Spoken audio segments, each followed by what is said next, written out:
The first thing they teach you in the contractor onboarding video, the one you watch on your phone in a parking lot before your first shift, because nobody pays you for the 40 minutes it takes, is that the queue is always right. Not figuratively. They mean it as policy. The dispatch algorithm sees the whole map. It sees traffic you can't see, whether 2 counties over, the density of stops, the promised windows, the loading dock closures. You don't. So when the queue tells you to go somewhere, you go. You don't argue with the queue. You tap accept. You drive. You complete. You tap the next one. That's the whole job. That's the entire shape of it. I did 2 jobs back then. Days and some evenings, I ran routes for a last-mile logistics outfit, the kind that subcontracts for the big retailers, so the big retailers never have to put their name on a van. Nights, 3 shifts a week, I sat overnight security at a half-occupied office park off the interstate, watching 9 camera feeds and walking a loop every 2 hours. People always ask how I did both. The honest answer is the security shifts were where I slept. I'm not proud of it. I walked my loops, I logged them, and between loops I dozed in the chair with the radio on my chest. Nobody ever knew. The point is, I was good at watching things. I was good at noticing when something on a feed was different from the loop before. That's a skill. It's not a glamorous one, but it's real, and I want you to understand I had it. Because later, it's the only reason I caught what I caught. A person who doesn't notice things would have just kept driving. A lot of them probably did. A lot of them probably still are. Let me tell you how the queue works. Because the horror of this, and there is horror, I'm getting there. I'm not going to make you wait the way I had to wait. The horror only lands if you understand how mundane the machine is. You start your shift by clocking into the app. The app pushes you a manifest, a block of stops, usually 30 to 60, sequenced into an optimized route. Each stop is an address, a package ID, a time window, and a set of delivery instructions. You drive to the address. The app knows when you're close. Because of GPS, it geofences each stop. A little invisible circle, maybe 150 feet across. And when your phone crosses into that circle, the app unlocks the completion screen. You can't mark a stop delivered until you're physically inside the geofence. That's the anti-fraud measure. It's there so couriers can't sit in a McDonald's parking lot and mark 40 packages delivered without moving. To complete, you take a photo proof of delivery, POD of the package at the door or in the hands of the customer or wherever. The photo gets a timestamp and a GPS stamp baked into the metadata. You tap complete. The stop falls off your queue. The next one slides up. Accept, drive, complete, next. Accept, drive, complete, next. For 10 hours. You stop hearing it as words after a while. It becomes a rhythm, almost a comfort, like a heartbeat that belongs to someone else. The address came into my queue for the first time on a Tuesday in late October. I remember it was a Tuesday because Tuesdays were light, and a light Tuesday is the only kind of day where you have the spare attention to notice anything at all. It was stop 41 of 53. The street was real. I want to be precise about this. The street was a real street, a cul-de-sac in a development called Hartley Glen, one of those subdivisions that got platted before the last downturn and then half-built.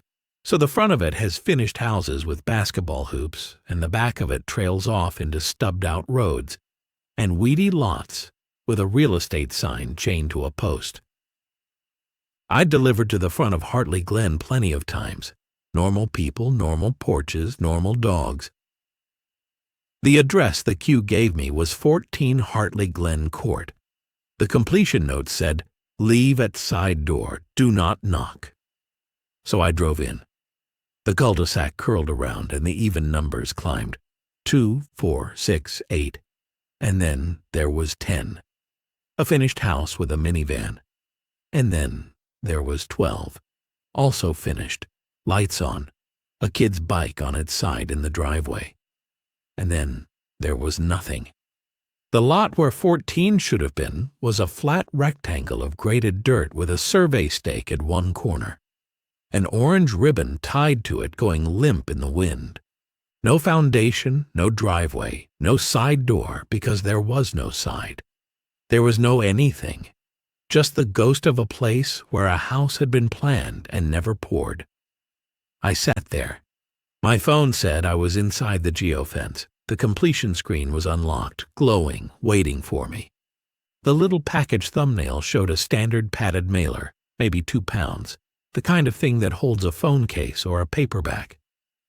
The address line said 14 Hartley Glen Court in the clean sans serif the app uses, and out my windshield was 40 feet of dirt and a survey stake.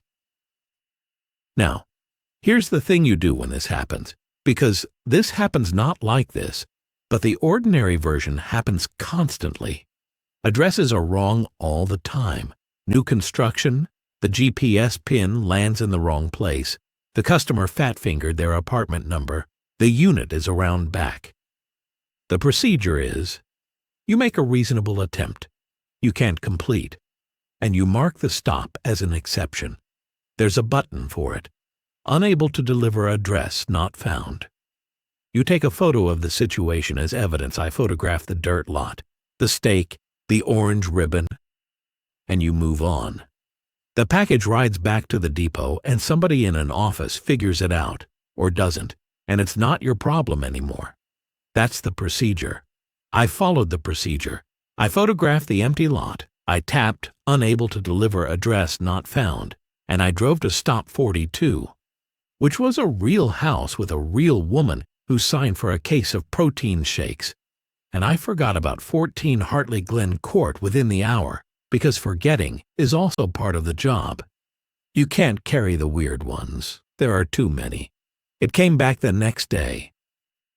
Not the next week, not in some other route. The next day on a different manifest, sequenced into a different part of town's loop entirely. And that's the first thing that should have been impossible, because the routing algorithm builds your day around geography. It clusters stops. It would never, ever put a Hartley Glen address between a stop downtown and a stop by the airport, because that's 20 minutes of dead driving in the wrong direction, and the whole point of the queue is to never waste a mile. But there it was. Stop 29, 14 Hartley Glen Court. Leave at side door. Do not knock. Same instructions, word for word. I called dispatch. You're supposed to. There's a support line, an actual human, usually somebody in a call center who has never seen the city you're driving in but can see your screen. I told the woman on the line that I had a stop for an address that doesn't exist, that I'd marked it undeliverable the day before, and that it had come back. I could hear her typing. I'm showing that stop as completed yesterday, she said. I said that wasn't possible. I marked it undeliverable. There's no house there. It's a dirt lot. I'm showing a proof of delivery photo. Timestamp 2:47 p.m. yesterday. Side door, no contact. More typing. It completed clean. The one you have now is a new order to the same address. That happens sometimes. Repeat customers. I asked her to send me the photo. The one from yesterday. The POD. There was a pause, the particular pause of someone clicking on something and then not knowing what to say about what they're looking at. That's she said. It's a side door. There's a package on a mat. I don't know what to tell you. It looks fine. I want to stop here and tell you about that photo because she emailed it to me against policy, because I think it bothered her and she wanted someone else to see it. And I still have it, and I've looked at it more times than is good for a person. It is a side door. Cream-colored vinyl siding, a concrete step, a coir doormat, and on the mat a padded mailer photographed from above at the slight downward angle you get when you're holding a phone at chest height and pointing it at the ground in front of a door. The metadata is intact. Timestamp 2:47 p.m. GPS coordinates that resolve to the dirt lot at Hartley Glen. The lighting is consistent with mid-afternoon October sun. There is a shadow, the courier's shadow, whoever the courier was, falling across the bottom left of the frame, the unmistakable silhouette of a person holding up a phone. It was my shadow. I know my own outline. The way I stand, weight on the left, the phone in the right hand held a little out from my body because I'm slightly farsighted and don't admit it. That was my shadow on a doorstep that does not exist, in front of a house that was never built, on a delivery I did not make. I did not complete that stop.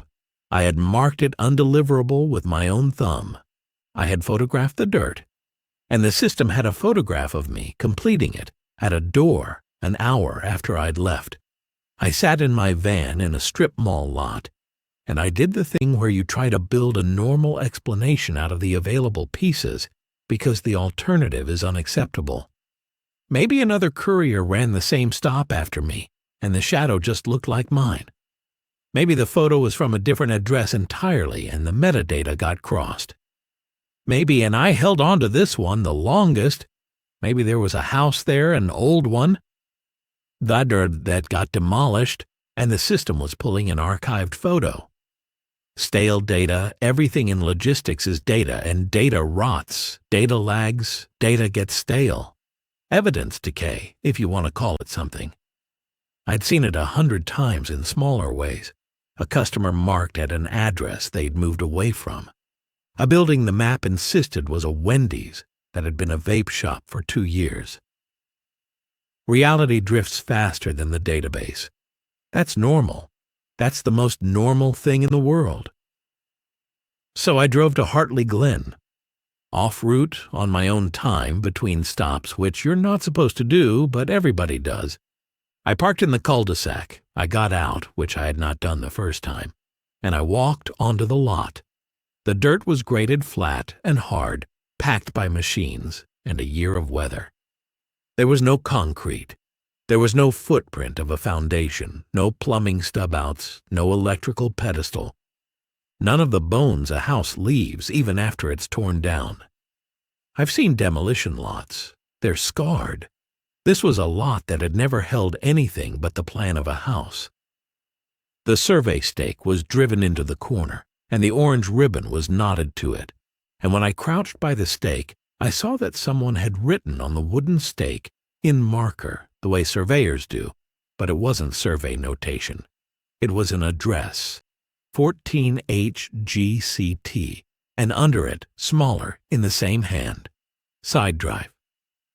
That's the first time I felt it, the cold that isn't temperature, because surveyors write lot numbers and elevations and offsets.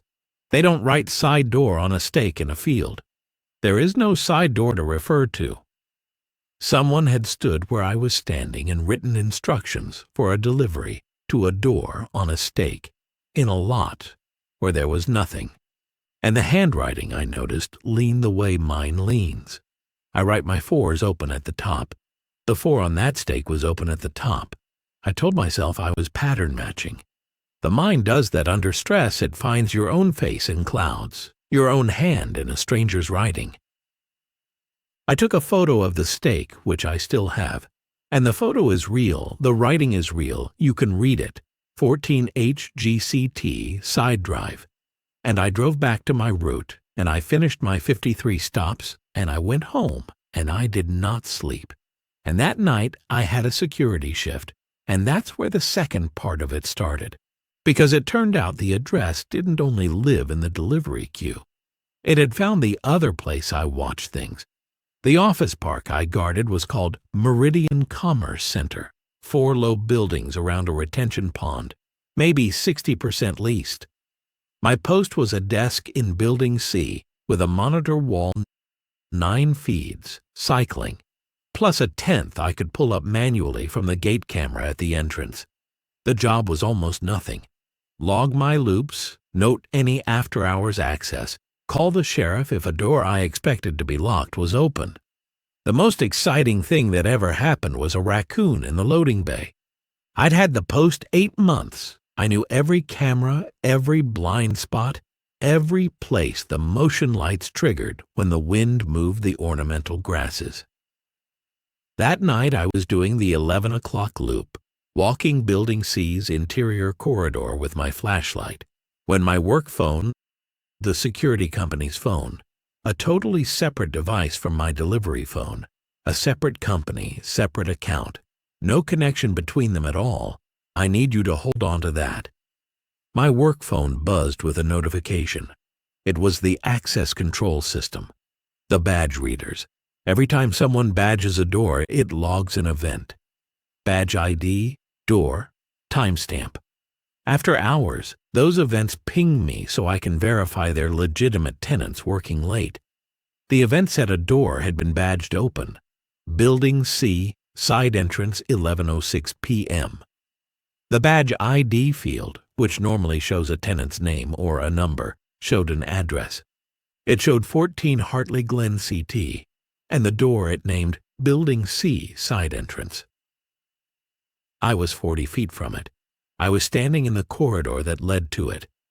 I had walked past it 90 seconds earlier, and it had been locked, dark, normal. I want to be clear about how separate these two systems were.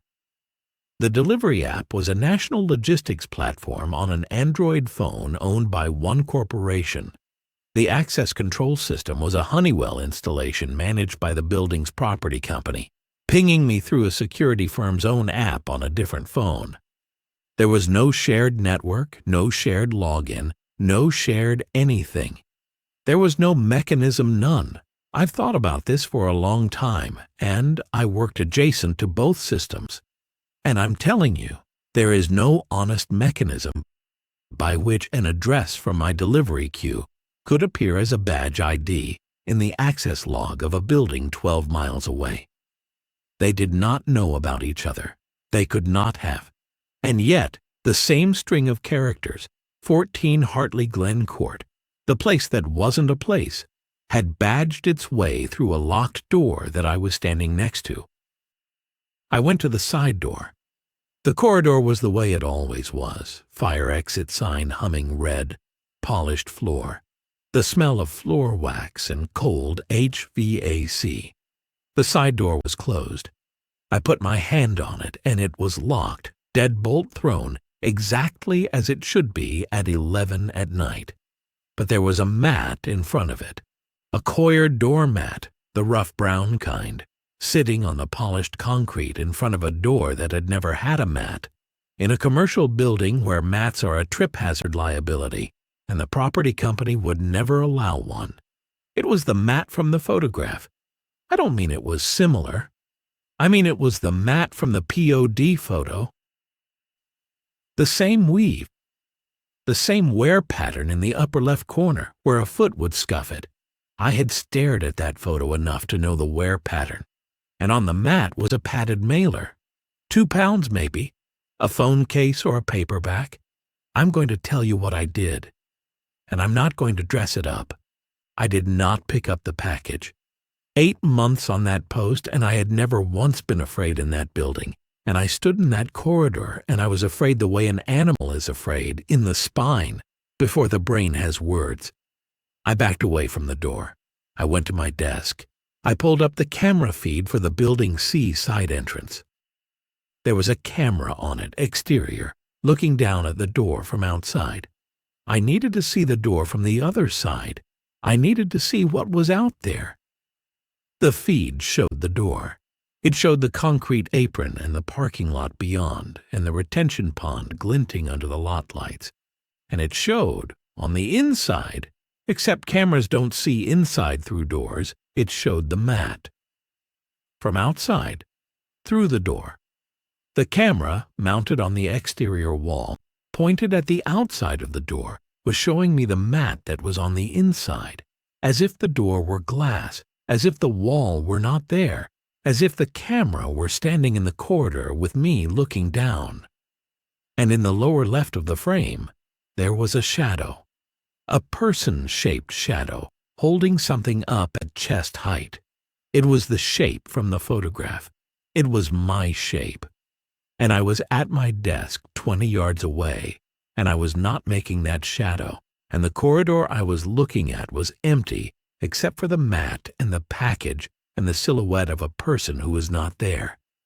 I sat very still, the way you do on a night shift when you've heard a sound and you're waiting to hear it again to decide whether it was real.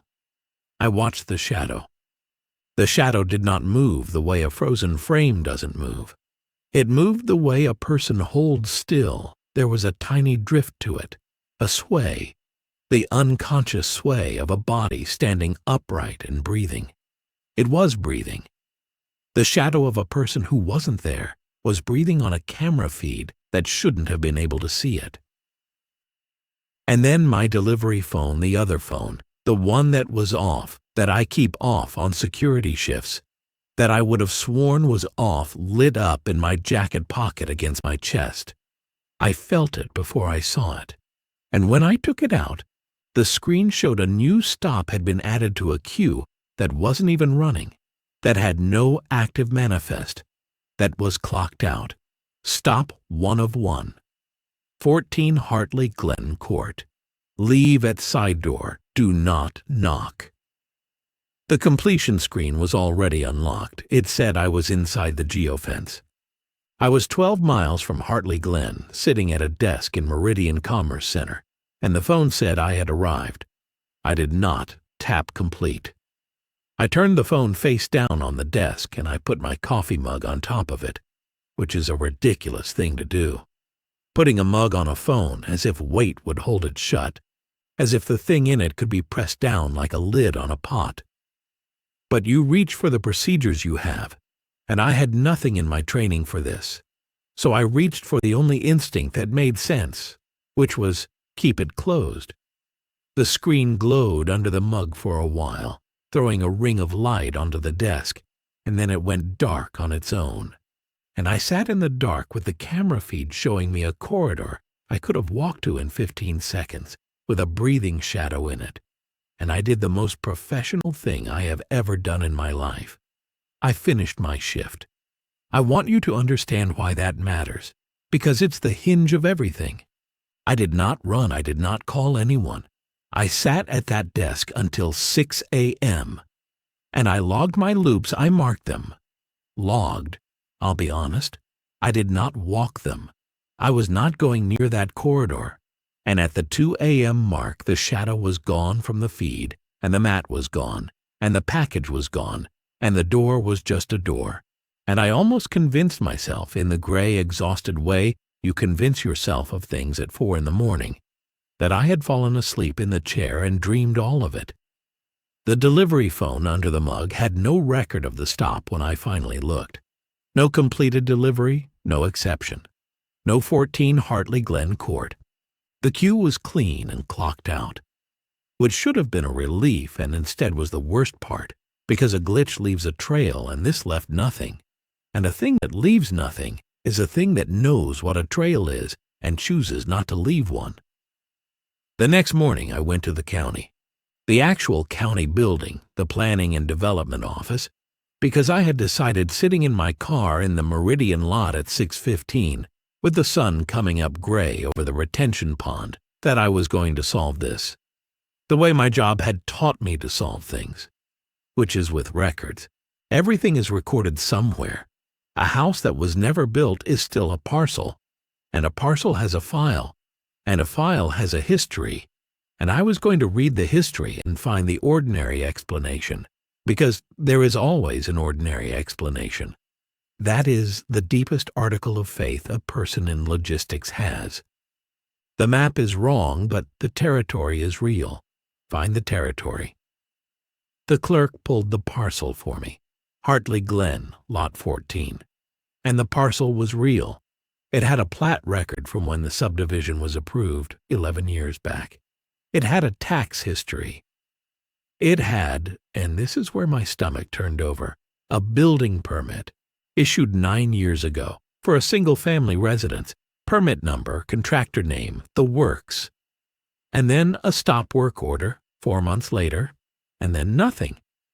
The lot had a permitted house that was started and stopped, and I asked the clerk, Was it ever built? Was anything ever built there? And she scrolled and frowned and said, no, the permit lapsed. There's a final inspection field and it's blank. The house was never finished. In fact, the field notes say the foundation was never even poured. Work stopped at site grading. So why, I asked her, does the address keep getting deliveries? She gave me the look you give someone who's asked a question one notch stranger than your job is prepared for. It wouldn't, she said. There's no certificate of occupancy. The address isn't active. It can't receive mail. The post office wouldn't recognize it. It's not a deliverable address. She typed something. Huh, okay, that's odd. I asked what was odd. She turned the monitor a little, not toward me, more toward herself, the way the dispatch woman had. It's been validated, she said. There's an address validation flag. Someone ran it through CASS, that's the postal certification thing. It's how systems check if an address is real and deliverable. It came back valid last month, but it can't be valid. There's nothing there. She kept staring at it. It's been validated 41 times, all last month, all from the same source code. I don't even recognize the source code. 41. That number landed on me with a small private weight, because the first time the address came into my queue, it had been stop 41. I didn't say that to her. I asked who the contractor was, the one on the lapsed permit, the one who graded the site and walked away 9 years ago. And she read me the name, and the name was a small local outfit, and the principal listed was a man named Daniel Reese. And I wrote that down, and I thanked her, and I drove home and I looked Daniel Reese up, and Daniel Reese was dead. 8 years dead. He had died, according to the obituary, suddenly at home, at the age of 51. And the home was listed, and the home was in Hartley Glen, and it was Lot 12. The finished house with the kid's bike in the driveway. The house right next to the empty lot. He had built the subdivision's first houses, moved his own family into number 12, started number 14 next door, for whom the records didn't say, maybe to sell, maybe for family, and then he had stopped the work, and 4 months after stopping, he had died suddenly at home at 51, next door to the hole where a house was supposed to be. I'm not going to pretend the records told me what happened. They didn't. Records never tell you what happened. They tell you what was filed. What I built over the next 2 weeks, off route and off shift and at the cost of most of my sleep, was not a fact. It was a shape. And the shape was this. Something about that lot is a door. I don't mean metaphorically, and although I spent a long time wanting it to be a metaphor. I mean that an address, a number, a street, a string of characters that point systems at a place, is a kind of name. And a name is a kind of handle. And most addresses are handles attached to a real solid thing. A house with a foundation and a door and a person inside who signs for the protein shakes. But 14 Hartley Glen Court is a handle attached to nothing. It's a name with no body, a door with no house behind it. And 9 years ago, Daniel Reese started building the body that the name was supposed to wear, and then he stopped, and the name was left out there, finished as an idea, unfinished as a place, hanging open, a door framed into empty air. And things that are doors want to be used. That is the only thing they know how to want. For 8 years, it just hung there, I think, harmless, because nothing was pointing at it. The post office didn't recognize it. No GPS routed to it. It was a name nobody spoke. And then last month, someone or something ran it through validation 41 times until the systems agreed it was real. And once the systems agreed it was real, it could enter a queue. And once it could enter a queue, it could call a courier. It needed a courier. That was the part that took me longest and frightened me most. The why a courier. And the answer when it came was so simple, I laughed out loud alone in my apartment. A bad laugh. the kind you don't want to hear yourself make. A courier is a person whose entire trained function is to take a name with no body and address on a screen and make it real by going there. That's the job. The job is to believe the cue, drive to the place the name points at, and complete the connection between the system and the world. A courier is a machine for turning addresses into arrivals. For 8 years, the door at 14 Hartley Glen Court had no foundation, no body, no way to be entered. It could not pour its own concrete. It could not build its own step, but it could put a name in a queue. And a courier, trained, obedient, taught from the onboarding video that the queue is always right, a courier would drive out, stand on the empty dirt, and by standing there with a package and a phone, complete the arrival. Pour the step, hang the door. Build, out of the simple human act of showing up where you're told, the body the name had been waiting for. The POD photo with my shadow on it was not stale data. It was not from before. It was the door showing me what it wanted, which was a side door, a courier mat, a step, and a courier me standing in front of it with my phone, completing it. It was a blueprint and a prophecy at once. It was the door rendering the future it intended to build, using the photographic conventions of my own job, because those were the only conventions it had to work with. It had breached into the language I spoke fluently: manifests, geofences, proof of delivery, and it had spoken to me in it. This is what completion looks like. Come complete me. And the night it followed me to Meridian, into the access logs and onto the camera, that was not a second haunting. That was the door learning that it didn't need Hartley Glen at all. It had figured out that the courier was the variable, not the lot. The dirt in Hartley Glen was just where the name happened to be pinned, but the door lived in the relationship between a name and a person trained to make names real. So it moved the pin. It put the geofence around me. It badged a side door 12 miles away and laid the mat down in a corridor I was standing in, because it had understood. And I think this is when it became something more than a door, when it became something I'd call a wake.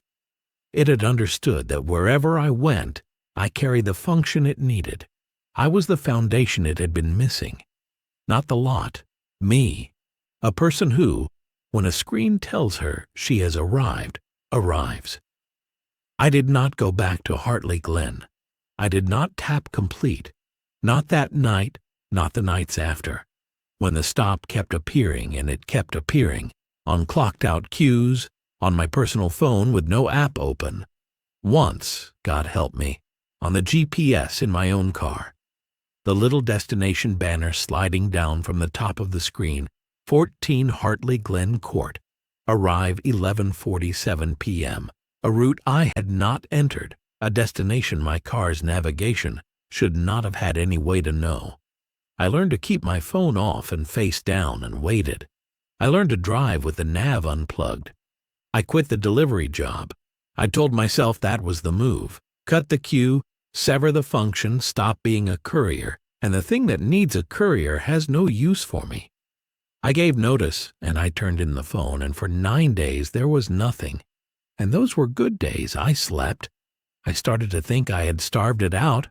I started to think I had been the one who was right, and reality was the territory. And you can quit the map. On the 10th day, I was on a security loop at Meridian, 11 o'clock. Building C corridor, flashlight, floor wax, red exit sign. And there was a mat in front of the side door.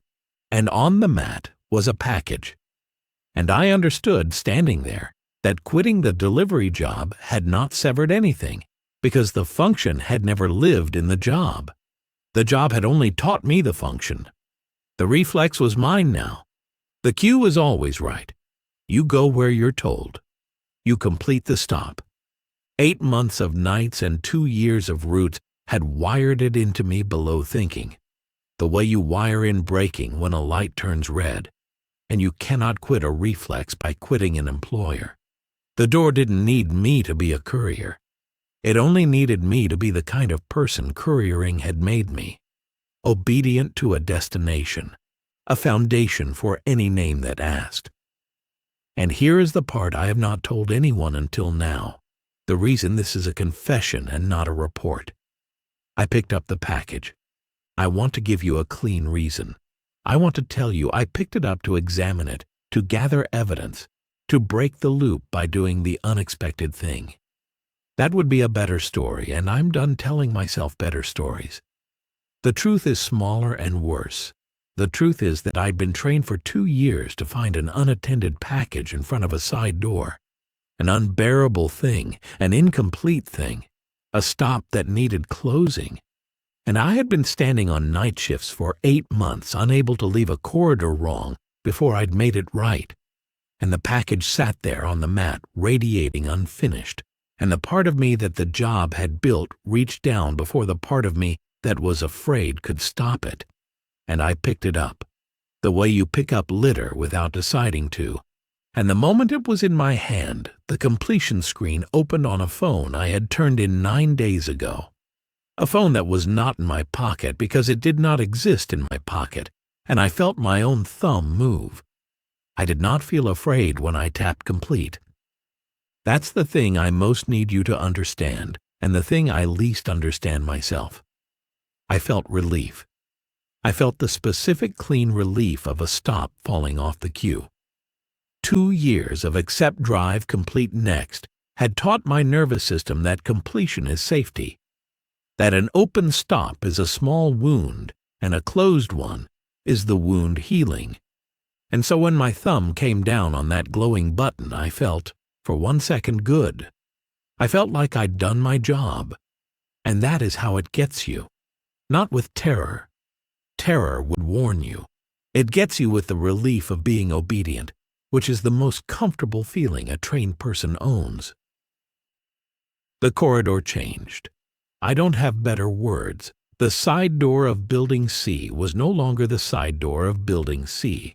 There was a step where there had been polished concrete, and cream vinyl siding where there had been the painted block of an office wall, and the coir mat, and the door, the one from the photograph, finely built, finely bodied, hung in the air of a corridor in a half-leased office park, because I had stood in front of it and arrived.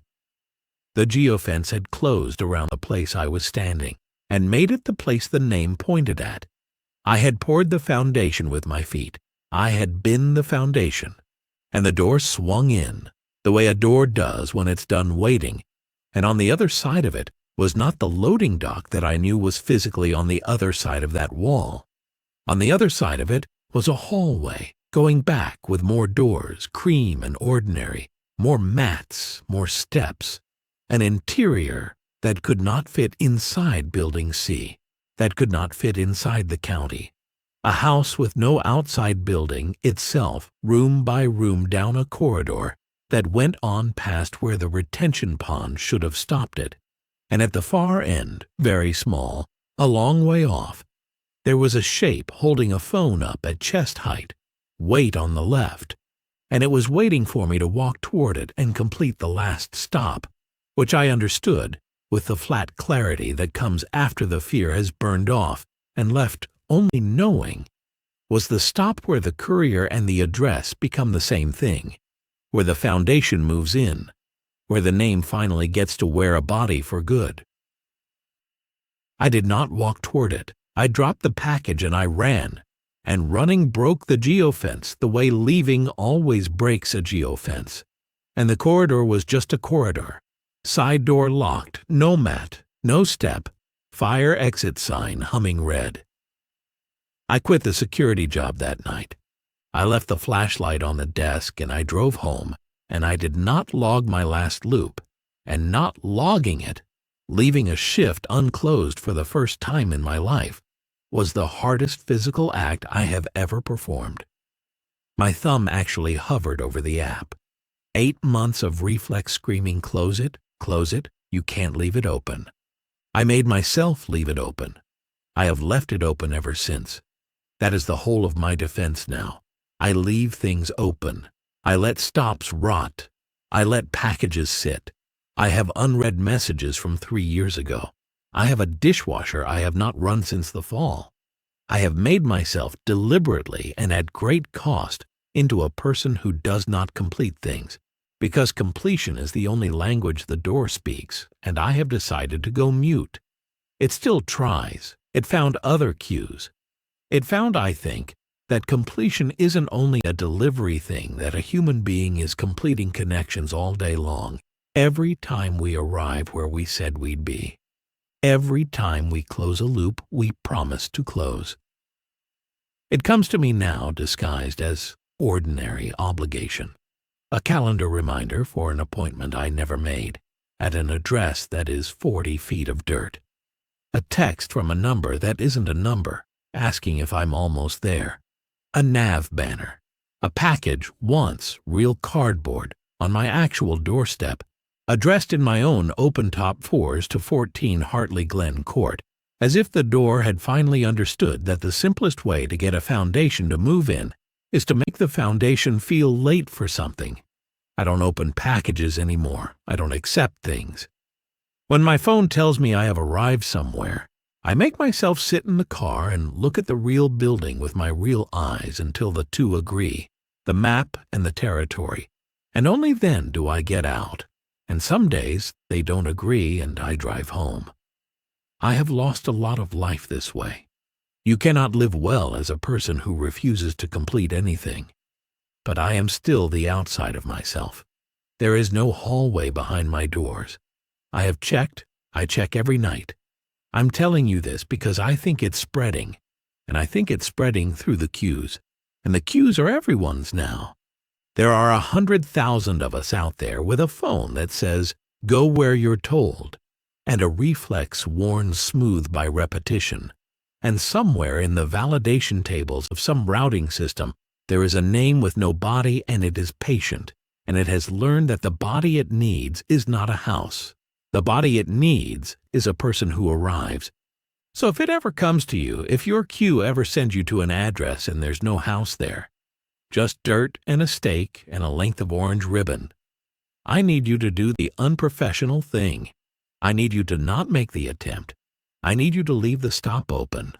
Drive away with it glowing on your screen and let it glow forever, because the discomfort of the open stop, that small, unbearable wound, is the door knocking, and the relief of closing it is the door opening, and you only get to choose one. Mark it undeliverable, address not found, and then never ever go back to make it true.